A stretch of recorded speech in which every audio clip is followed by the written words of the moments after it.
It is a case of another one bites the dust, as yet another indie MMO, or at least a game that was pitched as an MMO and turns out it wasn't at all, releases, fails, is horribly reviewed on Steam, and then within 4 days shuts down its studio and is currently scrambling to pull all their stuff down. The website's gone. They wiped the YouTube channel. They wiped the Discord and are shutting that down. They are in the active. It's a very interesting scenario because, from what I know of running a couple of game studios and the legalness behind all of this stuff, going back to what I've told people many times before when I warn them about indie MMO projects, is that the terms of service that you are signing up for when you choose to support an early access title, you are not actually pre-ordering a product. You are giving someone money to develop in good faith, and there's an argument to be made for good faith, but you are giving them money and in exchange for a good faith development of a product. Now, there's also clauses in the terms of service which go on to state that the game might never release. You waive your right to going after them for any money because you understand that the game might not ever release. You understand the risks. They let you know that, hey, this could be something different when it launches. We may need to change features. We may need to change core components. And you understand that before going in. But the problem is most people, the average consumer, does not read the pages long walls of text known as terms of service. They just click the box and then buy, and that's it. So there's a few things going on here. One is that some people were saying like Steam as an example should be held liable for this, and no, because Steam waives their rights to any responsibility when they let you know and warn you that you are preparing to drop money on an early access product and that it might never release and that it might not be in the state that it should be and that there's going to be bugs and all these other issues. So even Valve has, pulled themselves away from that legal snafu of saying, well, we're not holding the bag for anything because we warned you that this was an early access title and that things could go awry and that it might not be what they promised and it might not ever come out and all this other stuff. But this is a case of essentially, I was never interested in this game because it was going to have zombies, and it was like I just didn't like the survival crafting style of stuff. And essentially, what they ended up launching was not an MMO at all, but an extraction style game with like a division type of map, and just a game that was so horribly subpar that it generated overwhelmingly negative reviews. Um, uh, and I believe at this point, if I'm not mistaken, there's a Reddit thread. I kind of glanced at it, but I don't give a whole lot of credence to Reddit. But I will put this out there for the thought process of just talking about all these things. On Reddit, there's someone who says that they've got an internal memo that shows that more than 50% of the game sales that had happened, more than 50% as of that leaked memo had claimed refunds. And there's a whole other subset of chaos going on where the Discord, before it was stripped and shut down, where they had all these volunteer moderators who had been volunteering in the Discord coming out and saying that, they've been promoting to people that it was an MMO survival game for months and months and months. And it turns out that they didn't have any contact with the development team whatsoever. They were communicating with a community management team for the company who was relaying information to them. And some of those community moderators were coming about and saying, hang on a second, this isn't right. Like, we were told to promote this as this MMO thing. It turns out it's extraction.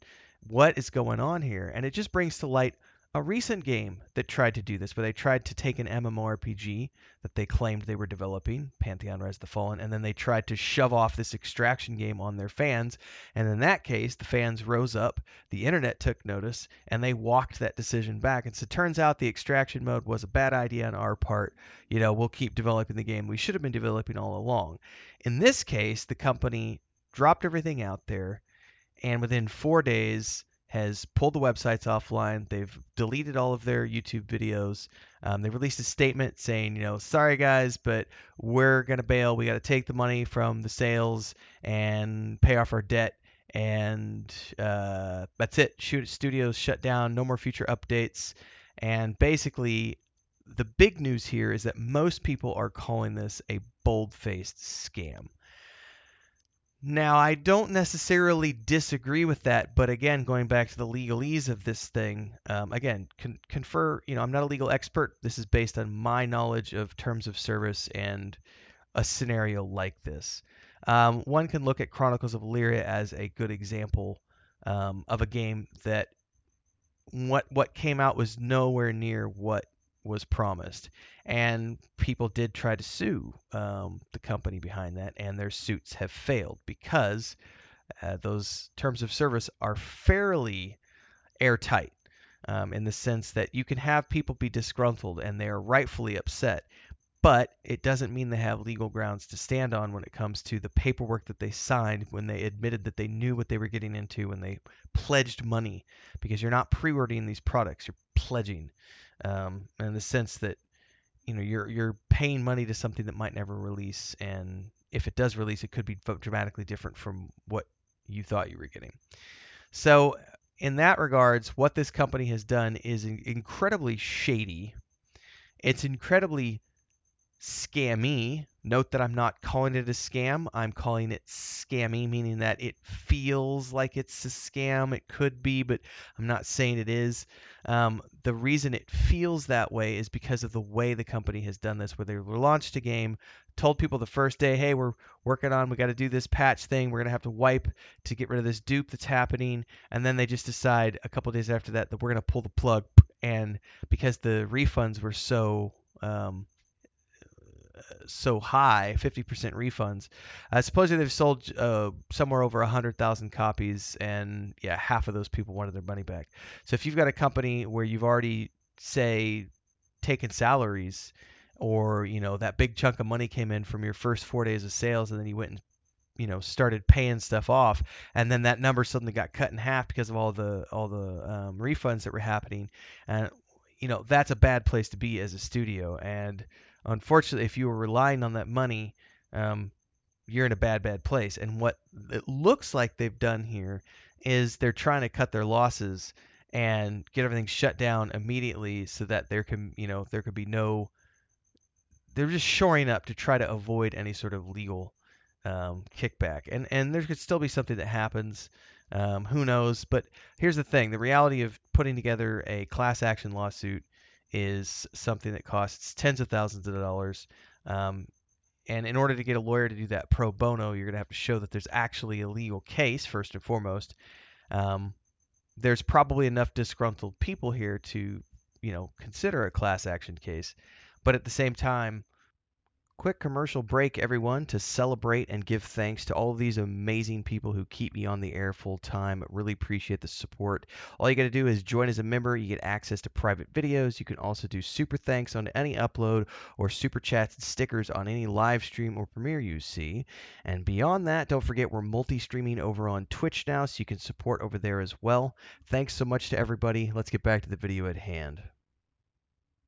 Is there a lawyer out there that's willing to take this on pro bono, or are you someone who backed the game, who has enough funding to fund the class action in the first place? Otherwise, ain't nobody getting, anything out of this. If you can get a refund, I would assume that those refunds are probably already up in smoke. I don't know if people can still claim refunds or not, because it's been 4 or 5 days now. I'm just reporting on this now because I was reading articles about it last night. But it is the case of another indie MMORPG that crashed and burned, and this time they took a bunch of money with them. A lot like other companies have done. Chronicles of Lyria took a lot of money with them and ran, and we got other companies that have, taken money to pay medical bills as opposed to developing games. And it seems like every time we turn around, there's another indie MMO project out there that is proving to either rip people off, scam people for their money, deliver something that's not anything like what was originally promised. It just keeps going. So my final note to everyone, as always, is A, don't give money to someone who hasn't ever done something before. B, make sure that if you're going to give money away, that you can afford to give it away. Understand that you are not ordering something like this. You're pledging to a project that might never release, read the terms of service, read the paperwork that you're signing, and understand that if you're willing to walk away from, 50, 60, 150, $300 for whatever tier you choose to pre-order at, pledge at, if you're okay with losing that money, that's cool. But at the same time, be careful because every time we turn around, this is happening. It's more and more common every single day. Um, it's just it's a lack of a whole bunch of things. It's very unfortunate. But at the same time, you know, it's happened enough now that I kind of don't have a lot of sympathy for people who fall into the trap of giving money to studios like this. That's why I stay away from indie games until they're launched. And I think pretty much I don't play things that aren't like getting good reviews. Like if it's got bad reviews, I'm not going to play it. But I don't get into the hype of pledging money to things. I do pre-order, but I pre-order from trusted companies like Cyberpunk, no problem. BioWare, no problem. Obsidian, no problem. Companies who have built games, BioWare, all those companies who have built games that I love and have gotten decades of enjoyment out of, I will happily pre-order those games. The titles might get pushed back a couple of times. That's okay. But, this whole we're gonna launch this live service game. It's not gonna be anything like what was promoted to you when you said you were gonna, that you wanted to join, and we launch it, and it's not that, and we gonna take your money and then promise you something, and like 3 days later said we're gonna pull the plug and shut down the websites, delete all the YouTube videos. I could think of some other studios who have done stuff like that. It's a very unfortunate thing for people. So watch out, everybody. Keep your wallets close.